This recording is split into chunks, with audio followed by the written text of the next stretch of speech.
Mandy, you recently asked if we've ever had paranormal experiences after losing a loved one. I had to reach out to share mine. When my husband passed away a few years ago, I downsized to a smaller house. We lived a comfortable lifestyle, but I didn't need quite as much space.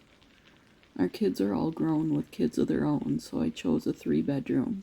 That leaves 2 bedrooms for my kids and grandkids to visit. There's also plenty of living room space and a finished basement with a playroom and couch. So even if all 6 grandbabies visit, I still have space. I moved into this house only 6 months after my husband's death, so that time is all a blur. But I remember these events as if they happened yesterday. It was my first night alone in the new house, about a week after I moved in. Our oldest daughter stayed with me the first week to help me unpack the essentials and settle in. I was still adjusting to being alone for the first time in 37 years. It was so quiet. I was laying in bed. I had just spoken to my youngest daughter and granddaughter. They were checking in to make sure I was okay. I reassured them I would be and hung up after multiple I love yous. As I was drifting off to sleep, I felt something brush my arm. I thought it was the cat, so I reached over to pet him, but he wasn't there. Figuring he already took off, I fell into a deep sleep. Later, I was woken by a loud tapping noise coming from the living room. Looking around, there was nothing out of place or in sight that could be causing the noise. It had stopped, so I decided while I was up I would grab a glass of water. While in the kitchen, I again heard the tapping noise, only this time I realized where it was coming from. It wasn't the living room, it was in the kitchen. There was tapping coming from the cabinet full of glasses. Slightly weirded out, I opened it and couldn't believe what I was seeing. My husband's favorite drinking glass that he used every night was slightly moving on its own. It was tapping against my glass next to it. I'm not kidding. I began to wonder if I was having a stroke and hallucinating as a side effect. It sounds silly, but you know men are creatures of habit. And this glass is one our eldest daughter had made for Father's Day a few years back.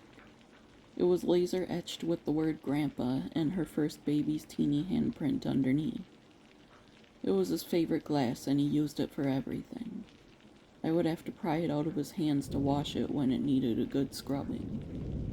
I went and sat down to catch my breath and make sure no other symptoms developed.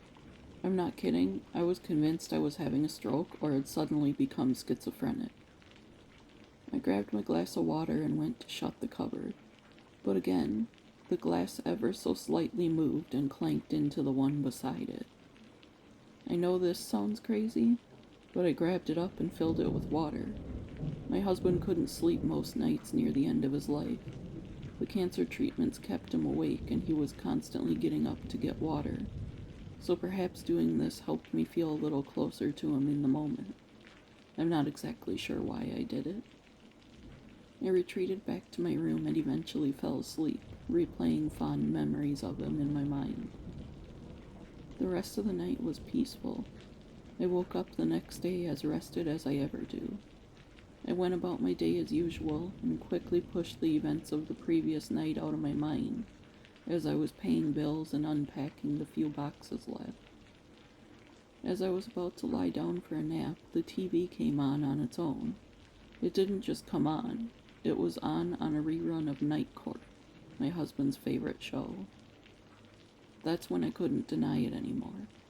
I kept pushing back the possibility, but I fully believed in that moment it was my husband reaching out. I turned off the TV and went to take my nap. Later that evening, I was chopping tomatoes for my salad when a door slammed and made me jump. I went to check and sure enough my bedroom door was shut. I chuckled to myself. Instead of being scared or running for the hills, I found myself laughing. It had to be Freddie. He was a stickler about doors being closed when the room wasn't in use. It was one of his little quirks that I found myself missing since he'd been gone. It's been a few years, but he still visits. Not as often as he used to, but I think he was just making sure I got through the grief and letting me know he was still with me. It's comforting when he gives me little signs. It no longer frightens me. Thank you so much for sharing such a personal story, Sandra. It's so heartwarming, and I'm so sorry for your loss. I firmly believe that our loved ones can reach out to us, especially in times of need. As always, if you have a paranormal story you would like to share, email it to the address in the description below like Sandra did. Like and share if you've made it this far. And with that, I'll see you tomorrow, friends.